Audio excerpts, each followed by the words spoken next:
Hi there. आज मैं आपके लिए लेकर आया हूँ MGT 301 प्रिंसिपल्स ऑफ मार्केटिंग के मिड टर्म के सॉल्व MCQs। और कोशिश की गई है जितने भी MCQs हैं वो आपको न्यू सिलेबस के मुताबिक प्रोवाइड किए जाएं और जितने भी इनके आंसर्स हैं वो भी आपको करेक्टली प्रोवाइड किए जाएं। लेकिन अगर आप इसको खुद से चेक कर लें तो ये आपके लिए और भी बेटर होगा, क्योंकि इससे आपकी प्रैक्टिस भी होगी और अगर इसके बाद भी कोई मिस्टेक है तो वो भी आपके सामने आ जाएगी। तो पहला है इसके अंदर कि इनमें से कौन सा फ्रेज जो है वो रिफ्लेक्ट करता है मार्केटिंग कॉन्सेप्ट को। तो ये जितने भी ऑप्शंस आपको दिए गए इनमें से वो है this is what I want, यानी कि ये मैं चाहता हूँ, I want you please make it. यानी कि इसमें ये होता है मार्केटिंग के अंदर असल में कि कस्टमर बोलता है कि मैं ये चीज़ चाहता हूँ तो क्या आप मेरे लिए बना सकते हैं। तो इस चीज़ को ये जो फ्रेज है ये रिफ्लेक्ट करता है मार्केटिंग कॉन्सेप्ट को। उसके बाद है कि एडवर्टाइजिंग एजेंसी जो है वो एग्जाम्पल है of which of the following marketing intermediary. इनमें से कौन से जो है वो मार्केटिंग इंटरमीडियरी की, वो है मार्केटिंग सर्विसेज एजेंसी की। और उसके बाद है फिर विच one of the following is not a part of macro environment. इनमें से कौन सा ऑप्शन ऐसा है जो कि मैक्रो एनवायरनमेंट का हिस्सा नहीं है, पार्ट नहीं है। वो है कॉम्पिटिटर्स फोर्सेस। कॉम्पिटिटर फोर्सेस जो है वो मैक्रो एनवायरनमेंट का पार्ट नहीं है। और उसके बाद है कि सेकेंडरी इंफॉर्मेशन को गैदर करना is one of the steps of developing the research plan. So what does the meaning of secondary information in marketing research, यानी कि मतलब क्या है सेकेंडरी इंफॉर्मेशन का मार्केटिंग रिसर्च के अंदर। इसका मतलब ये कि डेट ऑलरेडी एग्जिस्ट समवेयर, यानी कि कहीं पर वो ऑलरेडी एग्जिस्ट होती है और उसको कलेक्ट किया होता है किसी दूसरे पर्पस के लिए। ये इसका मतलब होता है सेकेंडरी इंफॉर्मेशन का मार्केटिंग रिसर्च के अंदर। उसके बाद है सर्वे research called the backbone of primary research, यानी कि सर्वे रिसर्च को बैकबोन कहा जाता है जो प्राइमरी रिसर्च होती है उसका। और वाइडली यूज्ड होता है प्राइमरी डेटा की कलेक्शन के लिए और ये बेस्ट सूट है गैदर करने के लिए विच ऑफ द फॉलोइंग इंफॉर्मेशन, कौन सी इंफॉर्मेशन के लिए, वो है डिस्क्रिप्टिव इंफॉर्मेशन। और उसके बाद है कि person pattern of living as expressed in his or her psychographic represent which one of the following concept. जो पर्सन का पैटर्न ऑफ लिविंग होता है, एक्सप्रेस होता है उसके साइकोग्राफिक के अंदर। वो रिप्रेजेंट करता है इनमें से किस कॉन्सेप्ट को, वो रिप्रेजेंट करता है लाइफ स्टाइल को रिप्रेजेंट करता है। जो भी ऑप्शन आपको दिए गए इनमें से लाइफ स्टाइल को।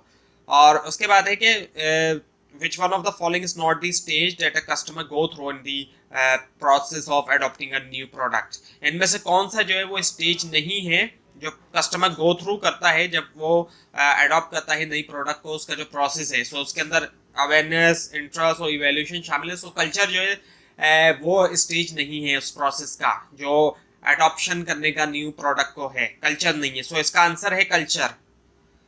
Next one is the which of the following are those products. इनमें से कौन सी वो प्रोडक्ट्स होती हैं जिनको परचेज किया जाता है फर्दर प्रोसेसिंग के लिए या फिर यूज करने के लिए, एक बिजनेस को कंडक्ट करने के लिए। वो होती हैं इंडस्ट्रियल प्रोडक्ट्स होती हैं वो जिनको परचेज किया जाता है फर्दर प्रोसेसिंग के लिए या यूज करने के लिए, बिजनेस कंडक्ट करने के लिए। उसके बाद है कि which one of the following categories refers to a group of product. इनमें से कौन सी कैटेगरी है जो कि रेफर किया जाता है एक ग्रुप ऑफ प्रोडक्ट को that are closely related because the function in a similar manner, क्योंकि क्लोजली रिलेटेड है वो फंक्शन करती है सिमिलर मैनर में। Are sold to the same customer group, same customer group को सेल किया जाता है, marketed through the same type of outlet और fall within the given price range. और इनकी मार्केटिंग भी की जाती है, मार्केट किया जाता है इनको सेम टाइप ऑफ आउटलेट्स पे और ये फॉल होती है गिवन प्राइस रेंज में। ये कहलाई जाती है प्रोडक्ट लाइन। प्रोडक्ट लाइन के अंदर यही होता है कि जो ग्रुप होता है प्रोडक्ट का जो कि आपस में एक दूसरे से क्लोजली रिलेट होती है। उसके बाद है फिर after testing concept a firm would engage in which stage for developing and marketing a new product. Testing concept के बाद एक फर्म जो है वो एंगेज होती है कौन से स्टेज के अंदर डेवलप करने के लिए और मार्केटिंग करने के लिए एक नई प्रोडक्ट को, वो होती है मार्केटिंग स्ट्रेटेजी डेवलपमेंट के अंदर। उसके बाद है कि रिव्यू के बाद सेल्स की, after review sales cost and profit projections for a new product to find out whether they satisfy the company objective। refer to which one of the following concept। इनमें से कौन सा कॉन्सेप्ट को refer किया जाता है, वो है बिजनेस एनालिसिस को। Next is the in a company division. अब कंपनी डिवीजन के अंदर एक प्रोडक्ट लाइन, एक डिवीजन के अंदर और some time a single product और ब्रांड रिफ्लेक्ट करती है इनमें से किस ऑप्शन को रिफ्लेक्ट करती है? एसबीयू को, स्ट्रेटेजिक बिजनेस यूनिट को। और उसके बाद देखिए planning that involve developing a strategy to meet competition. Planning जिसके अंदर क्या होता है कि डेवलप किया जाता है स्ट्रेटजी को ताकि कंपटीशन को मीट किया जा सके और इंश्योर किया जाए लॉन्ग टर्म सर्वाइवल को और ग्रोथ को। रिप्रेजेंट करता है इनमें से किस तरह की प्लानिंग को? सो वो कौन सी प्लानिंग होती है? वो होती है स्ट्रेटेजिक प्लानिंग। और उसके बाद है कि एबीसी कंपनी जो है वो wants to learn about customer, customer के बारे में जानना चाहती है, कस्टमर के एटीट्यूड के बारे में टुवर्ड मेल ऑर्डर परचेसेस के बारे में, एंड कंडक्ट स्टडी, और वो एक स्टडी करते हैं ताकि इस इंफॉर्मेशन को हासिल करें। सो इनमें से कौन सा डेटा जो है वो बेस्ट क्लासिफाई किया जा सकता है इस स्टडी के लिए? सो ये है प्राइमरी डेटा होगा वो। सो प्राइमरी इसका ऑप्शन है।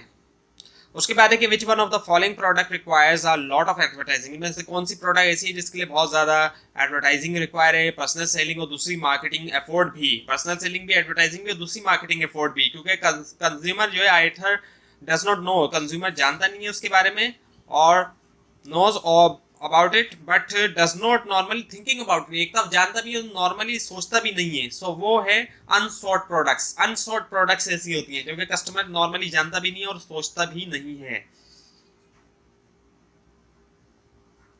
उसके बाद है सोशल एंड मैनेजरियल प्रोसेस। एक सोशल और मैनेजरियल प्रोसेस जिसके जरिए इंडिविजुअल्स और ऑर्गेनाइजेशन ऑब्टेन करते हैं what they need and want through value creation. Value creation के जरिए refers to which one of the following concept, ये इनमें से कौन सा कॉन्सेप्ट है? सो ये मार्केटिंग का कॉन्सेप्ट है और मार्केटिंग का ही आपका सब्जेक्ट है, तो आपको इसके बारे में लाजमी पता होना चाहिए। सो ये मार्केटिंग का कॉन्सेप्ट है कि एक सोशल मैनेजरियल प्रोसेस होता है जिसके जरिए इंडिविजुअल्स और ऑर्गेनाइजेशंस हासिल करते हैं जो वो जो उनकी नीड है और वांट है वैल्यू क्रिएशन के जरिए।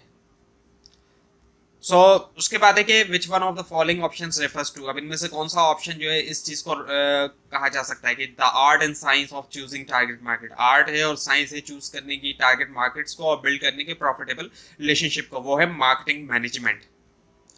और उसके बाद है strategic marketing process is how an organisation allocates its marketing mix resources to reach its. Strategic marketing process जो है वो इज हाउ एन ऑर्गेनाइजेशन, इनके कैसे एक ऑर्गेनाइजेशन एलोकेट करती है अपनी मार्केटिंग मिक्स रिसोर्सेज को टू रीच इट्स, रीच करने के लिए, किसको रीच करने के लिए? टारगेट मार्केट को रीच करने के लिए। और उसके बाद है फिर विच one of the following environment is made up of institutions. इनमें से कौन सा ऐसा एनवायरनमेंट है जो मेड अप होता है इंस्टीट्यूशन से और दूसरी फोर्सेस से, जो अफेक्ट करती है सोसाइटीज की बेसिक वैल्यू को, परसेप्शंस को, प्रेफरेंस को और बिहेवियर को? वो है कल्चरल एनवायरनमेंट। और उसके बाद है फिर Harvard University is using the systematic design, collection, analysis and reporting of data relevant to marketing its program to minority student. What do we call this? यानी कि हार्वर्ड यूनिवर्सिटी जो है वो इस्तेमाल कर रही है सिस्टमेटिक डिज़ाइन, कलेक्शन, एनालिसिस और रिपोर्टिंग जो है डेटा रिलेवेंट की मार्केटिंग करने के लिए अपना प्रोग्राम जो है वो माइनॉरिटी स्टूडेंट्स को। सो इसको हम क्या कह सकते हैं? इसको हम कह सकते हैं मार्केटिंग रिसर्च। और उसके बाद है कि पर्सनस पैटर्न ऑफ लिविंग। अच्छा, ये शायद पहले भी आ चुका है। जो पर्सन, एक शख्स का पैटर्न ऑफ लिविंग होता है, एक्सप्रेस होता है उसके साइकोग्राफिक्स के अंदर, वो कौन सा कॉन्सेप्ट है? वो है लाइफ स्टाइल का कॉन्सेप्ट। और उसके बाद है कि आप जो वो परचेज करते हैं क्लीनिंग सप्लाई अपने कस्टडियल के लिए, for your custodial help regularly it is showing. अब ये जो शो कर रहा है किसको? आप रेगुलरली बाय कर रहे हैं एक चीज़, सो और बाय आप क्या कर रहे हैं? क्लीनिंग सप्लाई को। सो ये जो है शो कर रहा है कॉन्सेप्ट जो है ये क्या है? स्ट्रीट रीबाई है, आप रेगुलरली बाय कर रहे हैं। उसके बाद है फिर dash is never simple yet understanding is the essential task of marketing. अब कौन सी ऐसी चीज़ है जो कि कभी सिंपल नहीं है लेकिन yet is understanding is the essential task. Essential task है मार्केटिंग का, वो है कंज्यूमर बाइंग बिहेवियर। उसके बाद है mister ABC and his staff have decided to use target marketing. Mister ABC और उनका स्टाफ जो है ये डिसाइड करता है कि वो यूज़ करे टारगेट मार्केटिंग रीच करने के लिए, to reach their sales goal. What are their 3 steps in order to target marketing? कौन से 3 स्टेप्स होंगे टारगेट मार्केटिंग के लिए? वो हैं, पहले मार्केट की सेगमेंटेशन होना, फिर मार्केट टारगेट मार्केटिंग होना, और फिर मार्केट पोजीशनिंग होना। ये इसका ऑप्शन है, इनका ऑप्शन नंबर बी जो है, दूसरा ऑप्शन जो है, market segmentation, target marketing and market positioning. उसके बाद है फिर मोस्ट मैन्युफैक्चर्ड मटेरियल, ज़्यादातर जो मैन्युफैक्चर मटेरियल होता है, पार्ट्स होता है, सोल्ड डायरेक्टली सोल्ड किया जाता है। इनमें से किस कैटेगरी को? वो है इंडस्ट्रियल यूजर्स को किया जाता है। उसके बाद है कि फिर फास्ट फूड रेस्टोरेंट जो कि ऑफर करता है टेस्टी और कन्वीनियंट फूड वो ऑफर करता है और अफोर्डेबल प्राइस के ऊपर ऑफर करता है, और वो कंट्रीब्यूट करते हैं टू फिटनेस को, जो कि हार्म करता है कंज्यूमर की हेल्थ को। इनमें से कौन सा जो कॉन्सेप्ट है वो फॉलो नहीं कर रही है वो कंपनी, यानी कंपनी से हमारा जो फास्ट फूड जो रेस्टोरेंट है वो फॉलो नहीं कर रही, क्योंकि वो ऐसा खाना बेच रहे हैं जो हार्म करता है हेल्थ को। वो कॉन्सेप्ट है सोसाइटल मार्केटिंग का कॉन्सेप्ट। सोसाइटल मार्केटिंग के अंदर आ जाता है ये, एक तरफ वो अपना बिजनेस तो कर रहे हैं लेकिन उस सोसाइटी के बारे में ये नहीं सोच रहे कि जो उनका कंज्यूमर है उसको हार्म हो रहा है, उसकी जो हेल्थ है उसको हार्म हो रहा है, हार्मफुल है हेल्थ के लिए। उसके बाद है विच ऑफ द फॉलोइंग एनवायरनमेंट, इनमें से कौन सा ऐसा एनवायरनमेंट है कंसिस्ट ऑफ फैक्टर कंसिस्ट करता है फैक्टर को जो कि अफेक्ट करते हैं कंज्यूमर परचेजिंग पावर को भी और स्पेंडिंग पैटर्न को भी। वो जो एनवायरनमेंट है वो इकोनॉमिक एनवायरनमेंट है। इकोनॉमिक एनवायरनमेंट ऐसा होता है जो कि वो फैक्टर होता है जो कि अफेक्ट करता है कंज्यूमर की परचेजिंग पावर को भी और स्पेंडिंग पैटर्न्स को भी। और उसके बाद है कि एक मार्केटिंग मैनेजर जो होता है लार्ज कंज्यूमर फूड कंपनी का, वो स्टडी कर रहा है डिस्ट्रीब्यूशन को, प्रमोशन को, प्राइस को, कंपनी के प्रोडक्ट को। मार्केटिंग मैनेजर जो है स्टडी कर रहा है इनमें से कौन सा कॉन्सेप्ट? वो है मार्केटिंग मिक्स का कॉन्सेप्ट। और फिर उसके बाद है कि इनमें से कौन सा कॉन्सेप्ट है जो कि यूजफुल फिलॉसफी है सिचुएशन में जब प्रोडक्ट की जो कॉस्ट है वो बहुत ज़्यादा हाई हो and marketer looks for way to bring it down. यानी कि प्रोडक्ट की जो कॉस्ट है वो बहुत ज़्यादा है, मार्केटर जो है वो ऐसे तरीकों को देख रहे हैं कि जिससे कॉस्ट को नीचे लाया जा सके। ये जो है प्रोडक्शन कॉन्सेप्ट होता है ये। उसके बाद क्या है कि एक strategic process, marketing process is how an organisation, ये भी शायद दोबारा आ चुका है, कैसे ऑर्गेनाइजेशन एलोकेट करती है मार्केटिंग मिक्स को, ताकि रिसोर्सेज को, ताकि वो पहुंच सके अपनी टारगेट मार्केट तक। उसके बाद है believes and values that are passed on from parents to children. Believes और वैल्यूज जो कि पास्ट होते हैं पेरेंट्स से चिल्ड्रन तक और रीइंफोर्स किया जाता है उनको स्कूल्स के जरिए, चर्चेस के जरिए, यानी जो रिलीजियस ऑर्गेनाइजेशंस होती हैं उनके जरिए, बिजनेस और इसके अलावा government. Refer to which of the following believes and values, वो कौन से बिलीव्स और वैल्यूज कहलाए जाते हैं? यानी कि एक तरफ तो पेरेंट्स से भी वो पास होते हैं चिल्ड्रन को, इसके अलावा रीइंफोर्स किया जाता है स्कूल्स के जरिए, चर्चेस के जरिए, बिजनेस के जरिए, गवर्नमेंट के जरिए। वो कौन से बिलीव्स और वैल्यूज हैं? वो है कोर।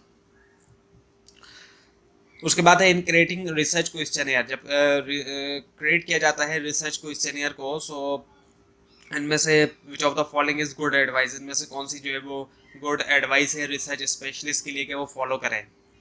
वो है यूज केयर इन वर्डिंग, केयरफुली यूज करें वर्डिंग के अंदर, और ऑर्डर जो होता है क्वेश्चन का, इन दोनों चीज़ों को वो केयरफुली तौर पे करें। सॉरी। उसके बाद है कि marketing stimuli consist of 4 piece, which one is not one of these piece. Marketing stimuli के अंदर हमारे पास 4 पीस होते हैं और इनमें से कौन सा ऐसा है जो 4 पीस नहीं है? 4 पीस है product, price, place and promotion. Political जो है वो 4 पी में नहीं है, क्योंकि प्रोडक्ट, प्राइस, प्लेस और प्रमोशन है, तो इसका जवाब है पॉलिटिकल, क्योंकि ये जो है 4 पी नहीं है। उसके बाद है फिर unique psychological characteristic that lead to relatively consistent and lasting responses to one's environment, refers to which one of the following.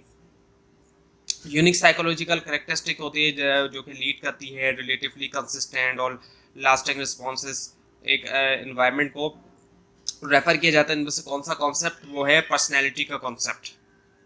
और उसके बाद है मैस्लो ने जो है वो लिस्ट दी ह्यूमन नीड्स की from most pressing to least, they include all. इसमें तमाम की तमाम शामिल है सिवाय एक को छोड़कर। अब जो मैस्लो ने हायरार्की दी है उसके अंदर कौन सी शामिल हैं सिवाय एक को छोड़कर? फिजियोलॉजिकल भी शामिल है, सेफ्टी भी शामिल है, सेल्फ एक्चुअलाइजेशन भी शामिल है, लेकिन नीड रिकग्निशन शामिल नहीं है उसके अंदर। नीड रिकग्निशन हिस्सा नहीं है, सेफ्टी नीड है, फिजियोलॉजिकल नीड है, सेल्फ एक्चुअलाइजेशन नीड है, लेकिन नीड रिकग्निशन उसके अंदर शामिल नहीं है मैस्लो की हायरार्की में।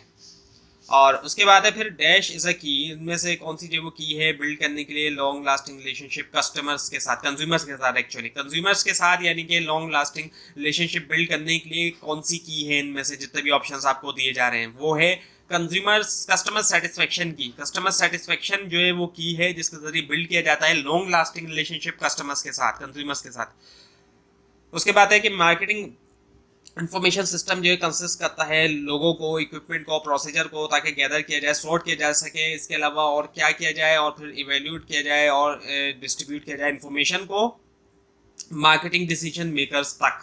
सो वो आंसर है एनालाइज का, कि इसके अंदर लोग हैं, इक्विपमेंट है, प्रोसीजर है, ताकि गैदर किया जाए, सॉर्ट किया जाए और एनालाइज किया जाए और इवेल्यूट किया जाए और डिस्ट्रीब्यूट किया जाए मार्केटिंग इन्फॉर्मेशन को मार्केटिंग डिसीजन मेकर्स तक। उसके बाद है कि आप मार्केटिंग मैनेजर ऑफ लार्ज, एक मार्केटिंग मैनेजर जो है लार्ज कंज्यूमर फूड कंपनी का स्टडी कर रहा है, डिस्ट्रीब्यूशन, प्रमोशन, प्राइस कंपनी की प्रोडक्ट है। सो मार्केटिंग मैनेजर स्टडी कर रहा है इनमें से कौन सा कॉन्सेप्ट, मार्केटिंग मिक्स, और ये भी शायद दोबारा आ चुका है। उसके बाद है कि मार्केटिंग रिसर्चर्स जो यूजुअली ड्रॉ करते हैं कंक्लूजन को लार्ज ग्रुप ऑफ कंज्यूमर के बारे में स्टडी करते हुए, इनमें से कौन सा small component total consumer population के बारे में। सो वो कहलाया जाता है सैंपल, उसको सैंपल कहा जाता है। उसके बाद है कि चेंज आना एक इंडिविजुअल के बिहेवियर में, prompted by information and experience refer to which one of the following learning concept. So जब एक चेंज आता है एक इंडिविजुअल के बिहेवियर में, सो ये जो कॉन्सेप्ट है ये लर्निंग का कॉन्सेप्ट है। जब इंसान लर्न करता है, एक शख्स लर्न करता है, तो उससे जो एक चेंज आता है इंडिविजुअल के बिहेवियर में। और उसके बाद है फिर unique psychological characteristics that lead to relatively consistent and lasting responses to one's, ये दोबारा आ चुका है पर्सनैलिटीज का आंसर। उसके बाद है कि मोबिलिंग्स जो है वो मोबिलिंग डिवाइड करती है बायर्स को ग्रुप्स के अंदर, ग्रुप्स के अंदर डिवाइड करती है, लेकिन वो ग्रुप्स किस बुनियाद के ऊपर डिवाइड होता है, उनकी नॉलेज के ऊपर, एटीट्यूड के ऊपर, यूजेस के ऊपर या रिस्पॉन्सेज के ऊपर एक प्रोडक्ट के बारे में। सो ये किस तरह की सेगमेंटेशन की जा रही है, ये है बिहेवियरल सेगमेंटेशन। इसको बिहेवियरल सेगमेंटेशन कहेंगे। उन्होंने बायर्स को जो है अपने ग्रुप्स में डिवाइड किया, उनकी जो नॉलेज है, उनके एटीट्यूड, उनके यूजेस और उनके जो रिस्पॉन्स है प्रोडक्ट के हवाले से। सो ये जो बिहेवियरल सेगमेंटेशन कहलाई जाएगी। उसके बाद है कि आइडेंटिफाई करें, जो पहला स्टेप होता है स्ट्रेटेजिक प्लानिंग प्रोसेस के अंदर। तो जो पहला स्टेप होगा स्ट्रेटेजिक प्लानिंग प्रोसेस में वो होगा डिफाइन करना कंपनी मिशन को। और उसके बाद है कि इनमें से कौन सा ऑप्शन जो है वो रिप्रेजेंट करता है इस स्टेटमेंट को, जो आपको बताया जा रहा है कि what place do you want your product to hold in the consumer mind, यानी कि आप कौन सी प्लेस चाहते हैं प्रोडक्ट की कंज्यूमर के माइंड के अंदर, वो है पोजिशनिंग। सो पोजिशनिंग जो है रिप्रेजेंट करता है इस स्टेटमेंट को जो आपको यहाँ पर दिखाया गया। उसके बाद है गैदर करना secondary information is one of the steps of developing the research plan. वो एक स्टेप है, कई सारे स्टेप में से एक स्टेप है डेवलप करने का रिसर्च प्लान को। सो सेकेंडरी इन्फॉर्मेशन का क्या मतलब है मार्केटिंग रिसर्च में, जो ऑलरेडी एग्जिस्ट हो somewhere, already somewhere in an organise form, कहीं पहले से हम कहीं मौजूद है और एक ऑर्गेनाइज फॉर्म के अंदर है। उसके बाद है social society relatively permanent in order division whose member share similar value interest and और behaviour reflect which one of the following option. Society का रिलेटिवली परमानेंट और ऑर्डर डिवीजन जिसके मेंबर जो शेयर करते हैं सिमिलर वैल्यूज, इंटरेस्ट और behaviour को reflect करता है, इनमें से कौन सा ऑप्शन, वो है सोशल क्लासेस। इसको हम सोशल क्लासेस कहेंगे। उसके बाद है कि जब एक कंपनी जो है वो when a company caters to clothing, cosmetic and to liberties market, it is probably using which type of segmentation. So कौन सा सेगमेंटेशन जो है वो कंपनी जो है वो यूज कर रही है, कौन सी सेगमेंटेशन को, जब एक कंपनी कैटर करती है क्लोथिंग को, कॉस्मेटिक को, लिबर्टी मार्केट्स को। सो यहाँ पर जो सेगमेंटेशन कंपनी कर रही है यूज, वो है जेंडर सेगमेंटेशन। उसके बाद है कि इनमें से कौन सा जो है वो इंडस्ट्रियल प्रोडक्ट्स होती हैं जो कि ऐड करती है बायर की प्रोडक्शन के अंदर या ऑपरेशन के अंदर, उसके अंदर इंस्टॉलेशन और एक्सेसरी इक्विपमेंट जो है वो शामिल है, वो है कैपिटल आइटम्स। उसके बाद है कि डेवलप करना एक प्रोडक्ट या सर्विस को, इन्वॉल्व डिफाइन करना बेनिफिट्स को जो कि वो ऑफर करेगी। बेनिफिट जो जैसे कि क्वालिटी, फीचर, डिजाइन, स्टाइल जो कि कम्युनिकेट किए जाते हैं, डिलीवर्ड किए जाते हैं, कम अंडर, वो आते हैं इनमें से कौन सी कैटेगरीज के अंदर? सो कौन सी कैटेगरीज में वो आएगा प्रोडक्ट एट्रीब्यूट्स के अंदर। तो ये थी आज की वीडियो। आपको अगर इस बारे में कोई भी क्वेश्चन है नीचे कमेंट कीजिए, और अगर आपको इसमें कोई मिस्टेक दिखाई दे उसको भी आप जरूर हाईलाइट कीजिए। और ये फाइल आप नीचे डिस्क्रिप्शन बॉक्स में दिए गए लिंक से हासिल कर सकते हैं, लेकिन अगर आपको लिंक ना दिखाई दे इसके लिए आप नीचे कमेंट कीजिए। और इस पूरी सीरीज को देखने के लिए इस चैनल को सब्सक्राइब